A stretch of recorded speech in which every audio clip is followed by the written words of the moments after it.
इतिहास में आलोचनात्मक सिद्धांत के भाग 2 में आप सभी का स्वागत है। प्रथम भाग में आलोचनात्मक सिद्धांत का अर्थ हमने देखा था। इतिहास में उसका क्या व्यावहारिक प्रयोग है, इस पर भी हमने विस्तार पूर्वक चर्चा की थी। इसके प्रमुख तत्व, विशेषताएं तथा बाह्य आलोचना पर हमने बात की थी। इस दूसरे भाग में, दूसरे वीडियो में इतिहास की आंतरिक आलोचना क्या है, बाह्य आलोचना के पश्चात आंतरिक आलोचना क्या है, उसकी प्रमुख विशेषताएं अथवा प्रमुख तत्व कौन कौन से हैं, इस पर हम बात करेंगे। फिर उच्च स्तरीय आलोचना या आंतरिक आलोचना की दो विधियां हैं। प्रथम विधि सकारात्मक आलोचना और द्वितीय विधि नकारात्मक आलोचना। दोनों विधियों का अर्थ क्या है, उसके प्रमुख तत्व या प्रमुख विशेषताएं क्या हैं, विस्तार से इस पर हम विमर्श करेंगे और अंत में, वीडियो के अंत में निष्कर्ष हम आपके सामने प्रस्तुत करेंगे। तो आइए शुरू करते हैं। इतिहास में आलोचनात्मक सिद्धांत भाग 2 के अंतर्गत आंतरिक अथवा उच्च स्तरीय आलोचना। बाह्य स्रोतों के माध्यम से शोधकर्ता अथवा इतिहासकार स्रोत तथा लेखक का यह परीक्षण कर लेता है कि ऐतिहासिक स्रोत कब, कहाँ और क्यों लिखा गया अथवा उत्पन्न हुआ। यदि वह ग्रंथ है तो लिखा गया, या अन्य स्रोत हैं, अन्य प्रकार के स्रोत हैं तो किस प्रकार से उत्पन्न हुआ, तथा जिस लेखक का नाम उल्लेख है अथवा जिस निर्माता के नाम का उल्लेख है, क्या वह सत्य है अथवा नहीं। इसके साथ ही बाह्य आलोचना का कार्य संपन्न होता है तथा आंतरिक अथवा उच्च स्तरीय आलोचना का कार्य प्रारंभ हो जाता है। आंतरिक आलोचना के अंतर्गत लेखकों की विश्वसनीयता का परीक्षण किया जाता है। मूल स्रोत के रूप में जिन लेखकों ने विवरण दिया है, उनकी विश्वसनीयता का परीक्षण किया जाता है कि वस्तुतः उन्होंने सत्य लेखन किया है अथवा उनका लेखन पक्षपातपूर्ण है। इस तरह तत्कालीन लेखकों के लेखन का परीक्षण किया जाता है। पूर्व वीडियो में मैंने स्पष्ट किया था कि तत्कालीन लेखक से अर्थ यह होता है कि जिस काल का इतिहास लिखा जा रहा है, मध्यकालीन है, आधुनिक है या प्राचीन कालीन है, उस काल के जो इतिहासकार थे, उस घटना के प्रत्यक्षदर्शी थे अथवा उस काल से संबद्ध थे, उस काल में थे, उनके द्वारा जो लिखा जाता है, विवरण दिया जाता है, उनकी विश्वसनीयता का परीक्षण किया जाता है। लेखक ही सत्य हैं कि नहीं है, और उन लेखकों ने जो विवरण दिया है वह सत्य है अथवा नहीं है, इसका परीक्षण किया जाता है। दूसरा है विश्लेषण एवं व्याख्या का स्वरूप पूर्णतः बौद्धिक एवं मानसिक होता है। विश्लेषण अथवा व्याख्या की प्रक्रिया पूर्णतया बौद्धिक अथवा मानसिक होती है, जिसमें यह निर्णय किया जाता है कि लेखन सत्य संपृक्त है अथवा नहीं है, ये देखा जाता है। अगला है मूल लेखकों के कथन अथवा लेखन शोधकर्ता की सामग्री होती है। शोधकर्ता या इतिहास जो लेखक होता है, वह मूल लेखकों जो उस काल में थे, जिनकी पांडुलिपि उपलब्ध होती है, उनकर सामग्री के रूप में उनको स्वीकार करता है। अन्य को सीधे सामग्री के रूप में तब तक स्वीकार नहीं करता जब तक अन्य स्रोत न हो। तो मूल लेखकों के कथन अथवा लेखन को शोधकर्ता सामग्री के रूप में स्वीकार करता है। पांडुलिपियाँ एकत्र करने का प्रयास करता है, या उसकी ऑथेंटिक कोई कॉपी हो तो उसको स्वीकार करता है। ऐतिहासिक सामग्री का परीक्षण करता है। शोधकर्ता के द्वारा या इतिहास लेखक के द्वारा ऐतिहासिक सामग्री का परीक्षण किया जाता है कि वह किस स्तर का है।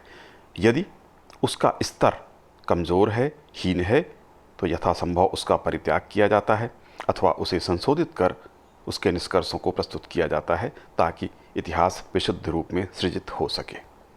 आंतरिक आलोचना की विधि पूर्णतः वैज्ञानिक है। प्रायः दूषित ऐतिहासिक स्रोत प्राप्त होते हैं। इन स्रोतों में वर्णित तथ्य दोषपूर्ण, द्वेषपूर्ण होते हैं, पक्षपातपूर्ण होते हैं, जिनका परीक्षण कर शोधन का कार्य किया जाता है। इस हेतु प्रयुक्त आंतरिक आलोचना की विधि पूर्णतः वैज्ञानिक होती है। पक्षपातपूर्ण दरबारी लेखक प्रायः दरबारी लेखक पक्षपातपूर्ण होते ही हैं। उनका कारण होता है, यह कारण होता है कि उनको राजा के दरबार में रहना होता है, उसके कृपा पात्र वो बनकर रहते हैं। इस कारण उसके पक्ष में ही ज़्यादातर लेखक लेखन करते हैं। उदाहरण के लिए वाणभट्ट ने हर्षकाल का जो विवरण दिया है, उसके द्वारा रचित रचनाएं हर्षचरित, कादंबरी एवं वाणभट्ट की आत्मकथा है, जो निश्चित रूप से पक्षपातपूर्ण है। अबुल फजल की रचना, ये भी दरबारी था अकबर का, आईने अकबरी, अकबरनामा जिसकी उसने रचना की है। ब्रिटिश अधिकारियों की कृतियां भी जो उपनिवेशवाद की प्रशंसा करती हैं तथा वाइट मेन्स बर्डन को सही सिद्ध करने का प्रयास करती हैं। इस तरह की पक्षपातपूर्ण रचनाएं होती हैं। आंतरिक अथवा उच्च स्तरीय आलोचना के माध्यम से इन्हें परिशुद्ध करने का प्रयास किया जाता है और इस तरह सत्य इतिहास लिखने का प्रयास होता है। तो यह दायित्व भी शोधकर्ता अथवा इतिहास लेखक का होता है कि वे जो दरबारी या पक्षपातपूर्ण लेखन का कार्य करते हैं उसको शुद्ध करने का प्रयास करते हैं। अगला है पक्षपातपूर्ण तथ्यों का परिशुद्धिकरण। यह कार्य भी शोधकर्ता अथवा इतिहासकार को करना होता है। आवश्यक होता है कि जो भी पक्षपातपूर्ण तथ्य उसको प्राप्त होते हैं उनको सही करके या तो उनका वह परित्याग करता है, और यदि स्रोत कम हैं या उनमें कुछ तथ्य भी हैं पक्षपात के साथ साथ, तो उन सही तथ्यों को वह लेकर आता है। उच्च स्तरीय आलोचना की दो विधियां हैं। पहला सकारात्मक आलोचना और दूसरा नकारात्मक आलोचना। पहला है सकारात्मक आलोचना। शब्द से ही स्पष्ट है कि सकारात्मक पक्ष पर जोर दिया जाएगा। इसके अंतर्गत वास्तविक अर्थ की गवेषणा की जाती है। कई अवसरों पर तत्कालीन इतिहासकारों द्वारा प्रयुक्त शब्द अथवा वाक्य के शाब्दिक अर्थ पृथक होते हैं, जबकि उनका वास्तविक अर्थ अलग होता है। इसका ज्ञान इतिहासकार अथवा शोधकर्ता को होना चाहिए। शेक्सपियर की जूलियस सीजर में मार्क एंटोनी एक पात्र है, ने बूटस के लिए माननीय शब्द का प्रयोग किया। यह सम्मान देने हेतु प्रतीत होता है, किंतु यह सम्मान हेतु न होकर व्यंग्यात्मक था। इसी तरह की घटना इतिहास में भी हमको देखने को मिलती है। एंटोनी का अभिप्राय निंदात्मक था, सम्मान सूचक नहीं था। उसी प्रकार से इतिहासकार भी जो विवरण देता है उसमें वह लिख कुछ और रहा होता है, लेकिन निहितार्थ उसमें कुछ और होता है। तो इतिहासकार अथवा शोधकर्ता को इसका ज्ञान होना चाहिए कि वह किस तरह का लेखन कर रहा है। शब्दों के संकेत की समझ आंतरिक आलोचना में प्राप्त करने का प्रयास किया जाता है।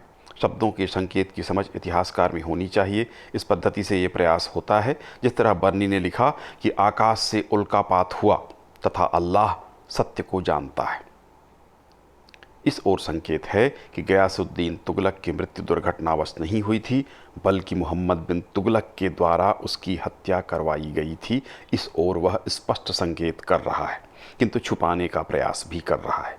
चाहे भयवश उसने ऐसा किया या पक्षपातवश उसने ऐसा किया, तो शब्दों के संकेत की समझ इतिहासकार को होनी चाहिए कि वह किस ओर इशारा कर रहा है, किस सत्य की ओर वह इशारा कर रहा है, संकेत कर रहा है। इसकी समझ उसमें आंतरिक आलोचना से आ सकती है। वाक्यों के वास्तविक अर्थ की खोज करनी होती है। शोधकर्ता अथवा इतिहासकार को वाक्यों के वास्तविक अर्थ की खोज करनी आवश्यक होती है, तभी वह सत्य तक पहुंच सकता है तथा निष्कर्ष निकाल सकता है। कई बार परिस्थितिवश लेखक वास्तविक विवरण नहीं दे पाता। इस कारण द्विधा युक्त वाक्य का लेखन करता है, जैसे बर्नी ने भी किया।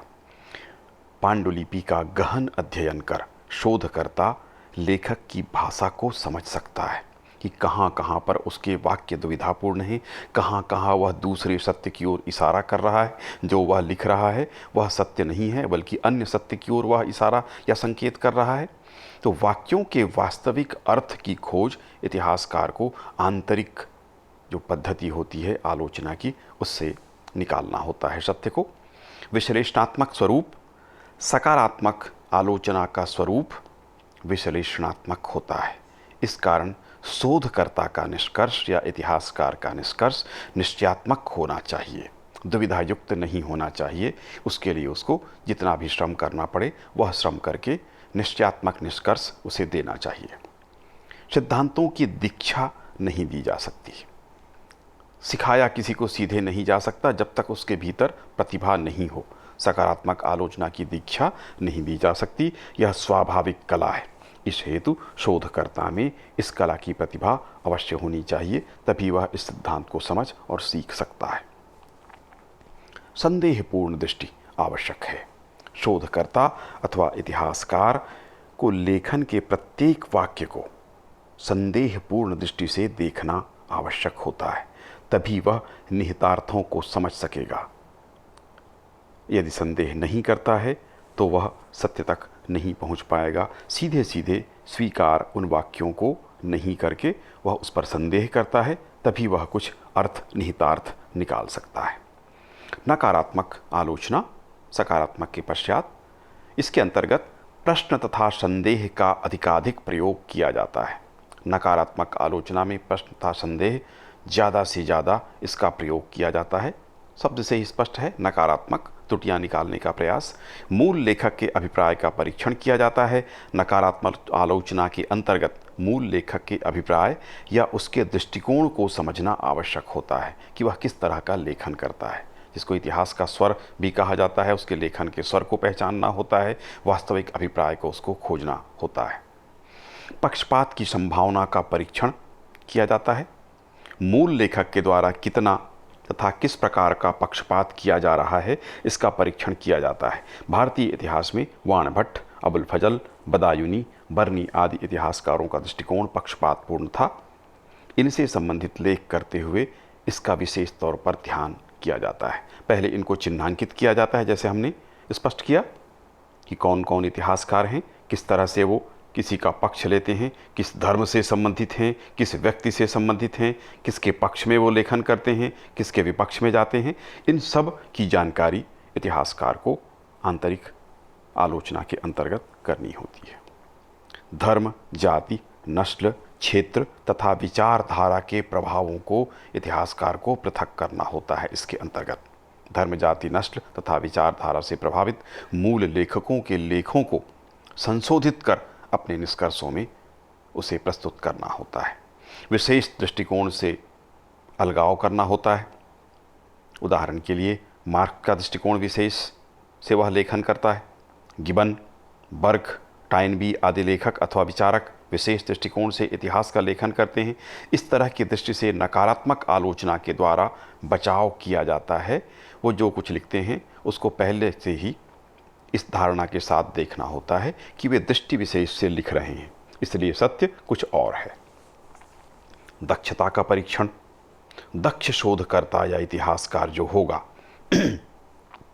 उन परिस्थितियों का ज्ञान प्राप्त करेगा जिसमें मूल लेखक ने घटना का त्रुटिपूर्ण वर्णन किया है। किन विशेष परिस्थितियों का कारण लेखक का कथन अविश्वसनीय हो सकता है? कौन सी परिस्थिति थी जिसके कारण लेखक ने गलत लिखा, जानबूझकर अविश्वसनीय विवरण दिया? प्रत्यक्षदर्शी इतिहासकारों ने घटना का सही विवरण क्यों नहीं दिया, ये भी उसे खोजना होता है। विज्ञान की भांति इतिहास में भी विश्वसनीय निरीक्षण आवश्यक हो जाता है।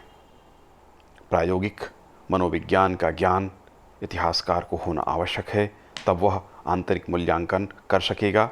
यदि कोई प्रत्यक्षदर्शी न्यायालय में यह बयान दे कि उसने अपराधी की लाल टोपी तो देखी किंतु नीली कोट वह नहीं देख पाया, तो यह मनोवैज्ञानिक दृष्टिकोण से गलत होगा। अतः शोधकर्ता अथवा इतिहासकार को इसका ज्ञान होना चाहिए। आपको ये ज्ञात होगा कि अंधेरे में लाल रंग मुश्किल से दिखता है अपेक्षाकृत नीले रंग के। नीला रंग ज़्यादा अच्छे से दिखता है। यदि कोई कहे कि लाल रंग की टोपी दिख गई लेकिन नीला कोट नहीं दिखा, तो ये गलत होगा, क्योंकि नीला रंग पहले दिखेगा, तो वह गलत बयान कर रहा है। इस तरह की समझ इतिहासकार में, शोधकर्ता में होना आवश्यक है और प्रायोगिक मनोविज्ञान का ज्ञान उसे आवश्यक है, क्योंकि तभी वह लेखक के, तत्कालीन जो लेखक हैं, इतिहासकार हैं, उनकी मानसिकता को वह समझ पाएगा और सही निष्कर्ष निकाल सकेगा।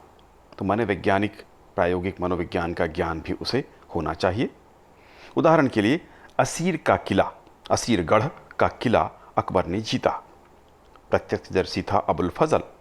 आप सभी जानते हैं कि वो अकबर के पक्ष में लेखन करता था।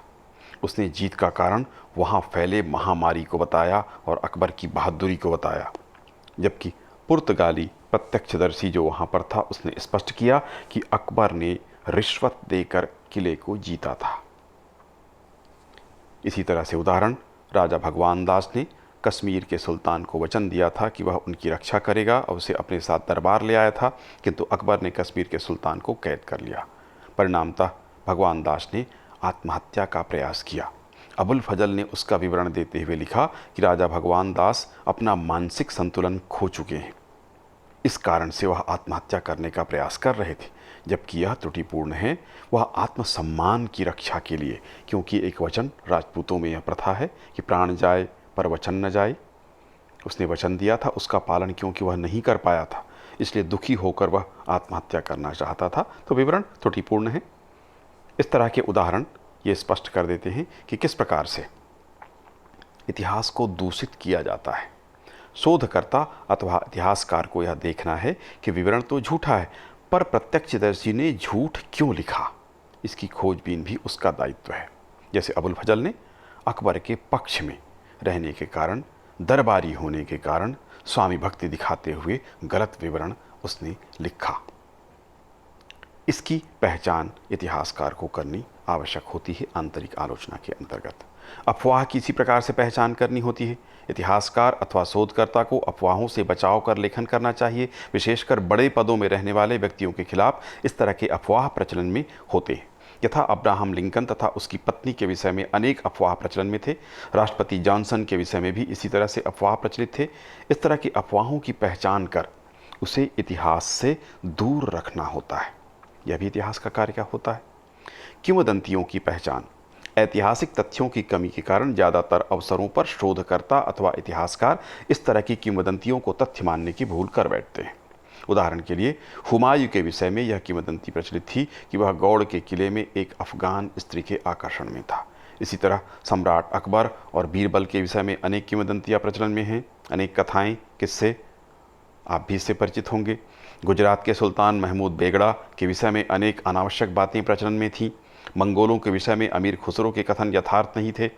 इतिहासकार अथवा शोधकर्ता को इस तरह की किंवदंतियों को इतिहास में स्थान नहीं देना चाहिए। इसी तरह हमारे छत्तीसगढ़ में भी आप देखें, भगवान राम के विषय में, भीम के विषय में, पांडवों के विषय में अनेक किंवदंतियाँ प्रचलन में हैं। तो इन किंवदंतियों में सच्चाई कितनी है, इसको इतिहासकार को देखना होता है। ज़्यादातर मामलों में केवल किस्से कहानियाँ होती हैं।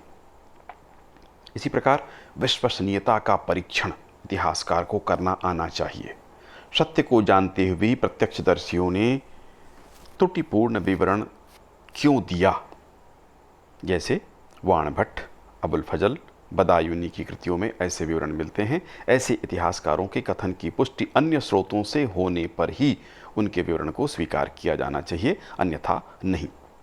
सामाजिक वातावरण इतिहास हेतु सत्य के उल्लेख में बाधक है। उदाहरण के लिए, भारतीय समाज की अनेक बुराइयां, जिनमें जाति प्रथा, सती प्रथा, बाल विवाह प्रथा, कन्यावध की प्रथा आदि का उल्लेख अथवा आलोचना अनेक इतिहासकारों ने सामाजिक भय से नहीं किया था। यद्यपि वे जानते थे कि यह बुराइयां प्रचलन में हैं, किंतु उसकी आलोचना या उसका उल्लेख करने से वो बचते थे या अत्यंत संक्षेप में उसका उल्लेख करते थे। तो ये सामाजिक वातावरण जो होता है वो इतिहासकार को सत्य का उल्लेख करने से रोकता है। इसको भी उसको ध्यान देना चाहिए इतिहासकार को, और सत्य का लेखन करना चाहिए, क्योंकि अब तत्कालीन समय नहीं है, वो समय बीत चुका है। अब उसको उसका दबाव नहीं है, वस्तुतः उसको सही इतिहास लिखने का प्रयास करना चाहिए। व्यक्तिगत रुचि के कारण निंदा अथवा प्रशंसा की जाती है। बर्क ने फ्रांस की राज्य क्रांति की निंदा की, गिबन ने इसकी प्रशंसा की। अनेक इतिहासकारों ने अशोक और अकबर की प्रशंसा की तथा औरंगजेब की निंदा की। ब्रिटिश राष्ट्रवादी इतिहासकार रॉबर्ट क्लाइव की प्रशंसा करते हैं, भारतीय इतिहासकार इसकी आलोचना करते हैं। उपरोक्त सभी आलोचनाएं व्यक्तिगत रुचि के कारण की गई हैं। इतिहासकार अथवा शोधकर्ता को इनकी जानकारी अवश्य रूप से होनी चाहिए। व्यक्तिगत गर्व अथवा आस्था के कारण भी कई निर्णय होते हैं जो त्रुटिपूर्ण होते हैं। उदाहरण इसका चार्ल्स नवम ने सेंट बार्थोलोमियो की हत्या का दायित्व अपने ऊपर लिया था, जबकि वस्तुतः उसके लिए वह बिल्कुल भी जिम्मेदार नहीं था। जातिगत भावनाएं, धार्मिक आस्था के चलते अनेक मध्ययुगीन मुस्लिम इतिहासकारों ने मंदिर के ध्वंस या उसको नष्ट करने को वो उचित बताते हैं, जबकि यह किसी भी धर्म की जो आस्था है उस पर अगर कोई चोट करे तो वह उचित नहीं है। लेकिन इस तरह का कार्य हुआ और उसकी वो प्रशंसा करते हैं। तो व्यक्तिगत गर्व अथवा अपनी आस्था के कारण अपने दृष्टिकोण से वो व्याख्या करते हैं। इनसे भी बचाव कर वास्तविक इतिहास का लेखन करने का प्रयास होना चाहिए, जो आंतरिक आलोचना से संभव है। दृष्टिकोण विशेष से लेखन। जेम्स मिल ने उपयोगितावादी दृष्टिकोण से हिस्ट्री ऑफ इंडिया की रचना की। Berkeley, Kant, Karl Marx, Spengler, Toynbee आदि ने भी दृष्टिकोण विशेष से लेखन किया। साम्राज्यवादी, मार्क्सवादी, राष्ट्रवादी, जनवादी आदि दृष्टिकोण से भी इतिहास का लेखन होता है, जो कि किसी पक्ष विशेष को लेकर लेखन करते हैं। इनकी विश्वसनीयता का परीक्षण आवश्यक होता है और उसका परीक्षण के बाद ही सत्य इतिहास का, यथार्थ के इतिहास का लेखन इतिहासकार को करना होता है, जो आलोचनात्मक पद्धति के आंतरिक मूल्यांकन से भी संभव है। हॉकेट के अनुसार नकारात्मक आलोचना का अभिप्राय है कि आलोचक यथार्थता की प्राप्ति के लिए सभी तथ्यों को संदेह की दृष्टि से देखें, अनेक प्रकार के प्रश्न उपस्थित करें, ऐतिहासिक स्रोतों की विश्वसनीयता को परखें, मूल लेखन के अभिप्राय को समझें, तर्क वितर्क से तथ्यों की यथार्थता को सिद्ध करें, धर्म जाति के कारण तथा विशेष दृष्टिकोण को ध्यान में रखें इत्यादि अतीत की घटना वाली परिस्थितियों का ज्ञान प्राप्त करें और विश्वसनीय निरीक्षण करें। ये हॉकेट के महत्वपूर्ण विचार हैं आलोचनात्मक सिद्धांत के विषय में, नकारात्मक आलोचना के विषय में विशेषकर।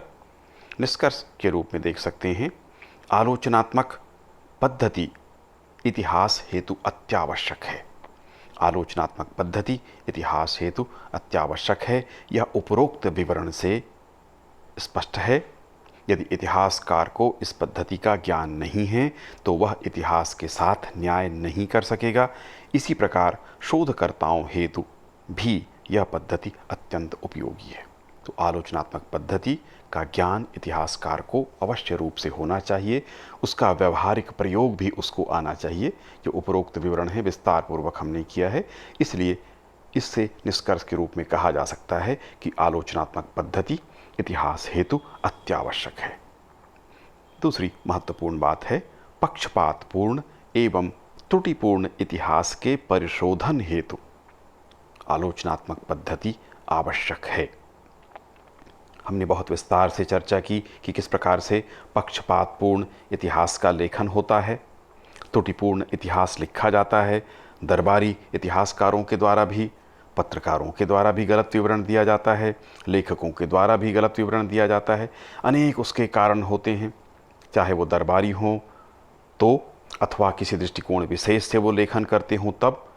इन अनेक कारणों से पक्षपातपूर्ण और त्रुटिपूर्ण इतिहास का लेखन हुआ है। तत्कालीन तथा वर्तमान इतिहासकारों के द्वारा इतिहास को पक्षपातपूर्ण तथा त्रुटिपूर्ण ढंग से लिखा गया। उसके शोधन के लिए, सुधार के लिए, परिशोधन के लिए आलोचनात्मक पद्धति की अतीव आवश्यकता है। आलोचना के द्वारा ही उसके गुण दोषों को निकाला जा सकता है, सामान्यीकरण किया जा सकता है, तर्क वितर्क के माध्यम से सही इतिहास का लेखन हो सकता है। तो सत्य के साथ इतिहास का यदि लेखन किया जाना है, यथार्थ का उल्लेख किया जाना है, तो इसके लिए आलोचनात्मक पद्धति से ही ये संभव हो सकता है। यह अति आवश्यक है। हॉकेट के अनुसार ऐतिहासिक स्रोतों के कथन को इतिहास की रचना हेतु कच्चा माल कहा जाता है। इन्हीं कथनों के सत्यापन हेतु आलोचना का सहयोग दिया जाता है। इसके अंतर्गत उसे व्याख्या तथा सामान्यीकरण के सिद्धांतों का प्रयोग करना आवश्यक हो जाता है। इन सिद्धांतों के समुचित क्रियान्वयन के द्वारा शोधकर्ता अपने विषय को अर्थ तथा मूल्य प्रदान करता है।